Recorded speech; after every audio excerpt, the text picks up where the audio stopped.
শুভ সন্ধ্যা বন্ধুরা। আজ হলো 16ই মে শনিবার।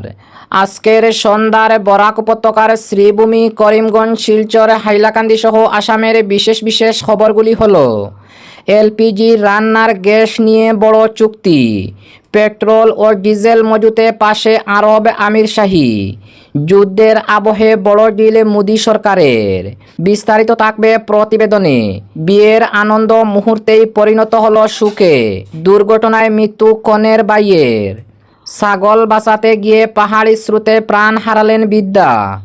আগামী 21 মে পর্যন্ত অসম রাজ্যের বিভিন্ন জেলায় ভারী থেকে অতি ভারী বৃষ্টিপাতের সতর্কতা জারি। আসামে এবার আসন সংখ্যা বেড়েছে, তাই এবার বেশি কাজ করব, বললেন মুখ্যমন্ত্রী হিমন্ত বিশ্ব শর্মা। মাধ্যমিক পরীক্ষায় ছাত্রছাত্রীদের ফল খারাপ হওয়ায় এবং ডিসির নির্দেশ অমান্য করায় সাসপেন্ড হলেন প্রধান শিক্ষক। এবং নিট পরীক্ষা বাতিলের পর ভালো ফলাফলের আশা সুখে পরিণত। পরীক্ষা বাতিল হওয়ার খবর শুনেই শুরু হয় টেনশন আর অসুস্থতা। শেষ পর্যন্ত পরীক্ষার্থীর ঝুলন্ত মৃতদেহ উদ্ধার। তাহলে বিস্তারিত খবরে যাওয়ার আগে অবশ্যই ভিডিওটিতে একটি লাইক দিয়ে চ্যানেলটি সাবস্ক্রাইব করে পাশের বেল আইকনটি বাজিয়ে রাখবেন এবং ফেসবুক পেজে দেখে থাকলে পেজটি ফলো করে ভিডিওটি শেয়ার করবেন, যাতে সঠিক খবরগুলি সবার কাছে পৌঁছাতে পারি। এবার শুনুন আজকের খবরের বিস্তারিত। প্রথম খবর, এলপিজি রান্নার গ্যাস নিয়ে বড় চুক্তি, পেট্রোল ও ডিজেল মজুতে পাশে আরব আমির শাহী, যুদ্ধের আবহে বড় ডিল মোদীর। পশ্চিম এশিয়ার যুদ্ধের জেরে পেট্রোল ডিজেল সরবরাহে টান পড়েছে, রান্নার গ্যাসেও হাহাকার। এই পরিস্থিতিতে 5 দেশের সফরে শুক্রবার সংযুক্ত আরব আমিরশাহীতে পৌঁছেই দুটি বড় চুক্তি করলেন ভারতের প্রধানমন্ত্রী নরেন্দ্র মোদী। জ্বালানি সংকটে মোকাবিলায় এলপিজি সরবরাহ এবং পেট্রোলিয়াম মজুত নিয়ে সই করেছে এই দুই দেশ। একই সঙ্গে চুক্তি হয়েছে প্রতিরক্ষা খাতেও। গত রবিবার তেলেঙ্গানার একটি সভা থেকে পেট্রোল ডিজেল ব্যবহারে হ্রাস টানার কথা বলেছিলেন মোদী। পাশাপাশি আগামী 1 বছরের জন্য বিদেশ ভ্রমণ এবং সোনা কেনা বন্ধ রাখার পরামর্শ দিয়েছিলেন তিনি। জ্বালানি বাঁচাতে স্কুল, কলেজ, অফিস কাছারিতে ওয়ার্ক ফ্রম হোম চালুর উপরেও জোর দিয়েছিলেন ভারতের প্রধানমন্ত্রী নরেন্দ্র মোদী। তারপরেই এদিন পেট্রোল ডিজেলের দাম 3 টাকা বাড়িয়ে দেয় তেল সংস্থাগুলি। সিএনজির দামও কেজি প্রতি 2 টাকা বেড়েছে। এরপর এদিন সংযুক্ত আরব আমিরশাহী পৌঁছেন প্রধানমন্ত্রী নরেন্দ্র মোদী। এদিন দুপুরে 12টা নাগাদ আবুধাবি আন্তর্জাতিক বিমানবন্দরে অবতরণ করে মোদীর বিমান। সেখানে গার্ড অফ অনার দেওয়া হয় তাকে। তারপরে সোজা যান প্রেসিডেন্টের বাসভবনে। আমির শাহীর প্রেসিডেন্ট শেখ মোহাম্মদ বিন জায়েদ আল নাইয়ের সঙ্গে বৈঠকে বসেন তিনি। সেখানে এলপিজি নিয়ে দুই দেশের মধ্যে চুক্তি স্বাক্ষর করা হয়। চুক্তি অনুযায়ী ভারতে দীর্ঘমেয়াদী এলপিজি সরবরাহ নিশ্চিত করবে সংযুক্ত আরব আমিরশাহী। যুদ্ধের আবহে ভারতের রান্নার গ্যাসের সরবরাহে যাতে কোনো সমস্যা না হয়, তার জন্য এই পদক্ষেপ গ্রহণ করা হয়েছে। ভারত বিশ্বের দ্বিতীয় বৃহত্তম এলপিজি আমদানিকারক দেশ। ফলে পশ্চিম এশিয়ায় যুদ্ধের জেরে এলপিজির বাড়ারে টান পড়েছে। যদিও পর্যাপ্ত মজুত রয়েছে বলে জানিয়েছে কেন্দ্রীয় সরকার, তার মধ্যে এই চুক্তিকে অত্যন্ত গুরুত্বপূর্ণ বলে মনে করেছে আন্তর্জাতিক সম্পর্ক বিশেষজ্ঞদের একাংশ। পাশাপাশি স্ট্র্যাটেজিক পেট্রোলিয়াম মজুত নিয়েও সই করেছে এই দুই দেশ। এতে তেল মজুত ও জরুরি পরিস্থিতিতে যাতে জ্বালানির সংকট না হয়, তার জন্য কাঁধে কাঁধ মিলিয়ে কাজ করবে ভারত এবং সংযুক্ত আরব আমিরশাহী।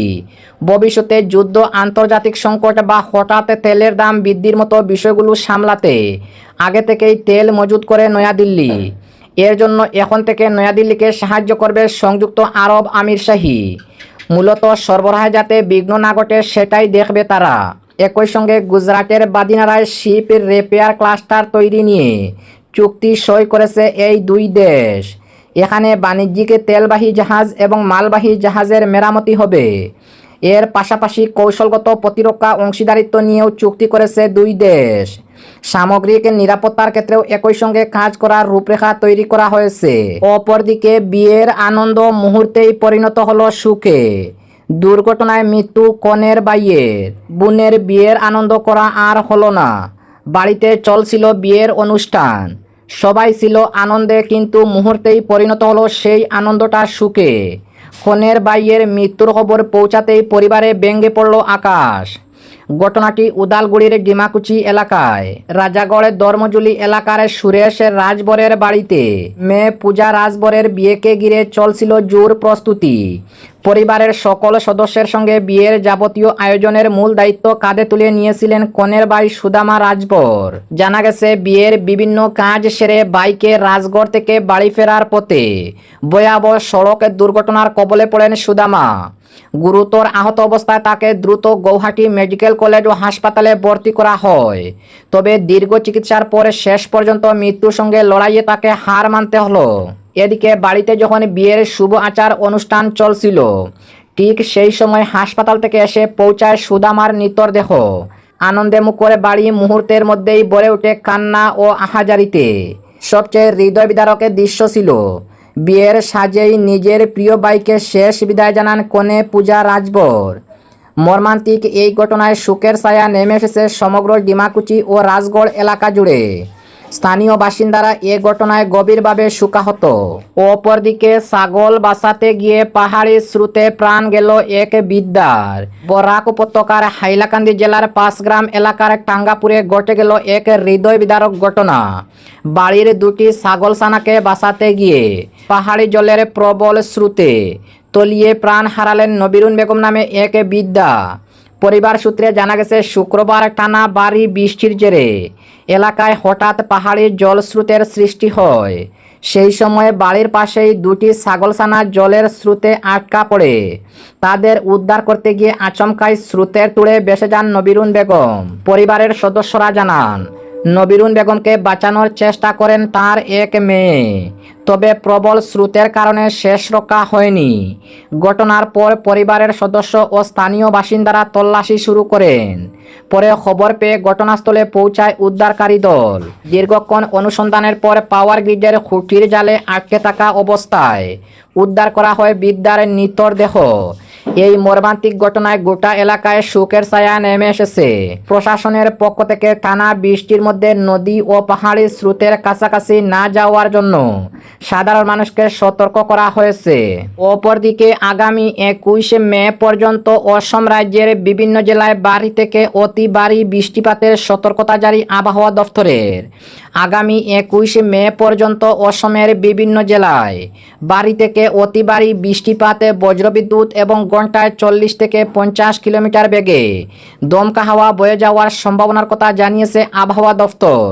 বিভাগীয় সতর্কবার্তায় সাধারণ মানুষকে প্রয়োজন ছাড়া ঘরের বাইরে বের না হওয়ার পরামর্শ দেওয়া হয়েছে। সর্বশেষ আবহাওয়ার বুলেটিন অনুযায়ী শুক্রবার দক্ষিণ অসমের জেলাগুলিতে অতি ভারী বৃষ্টিপাতের সম্ভাবনাও রয়েছিল। পাশাপাশি 15 থেকে 21 মে পর্যন্ত অসম ও মেঘালয়ের বিস্তীর্ণ এলাকায় ভারী বৃষ্টিপাত অব্যাহত থাকতে পারে। আবহাওয়া দপ্তর জানিয়েছে, প্রবল বর্ষণের ফলে নিচু এলাকায় জল জমে যেতে পারে, যান চলাচলে বিঘ্ন ঘটতে পারে এবং পাহাড়ি অঞ্চলে স্থানীয় ভূমিধসের আশঙ্কাও রয়েছে।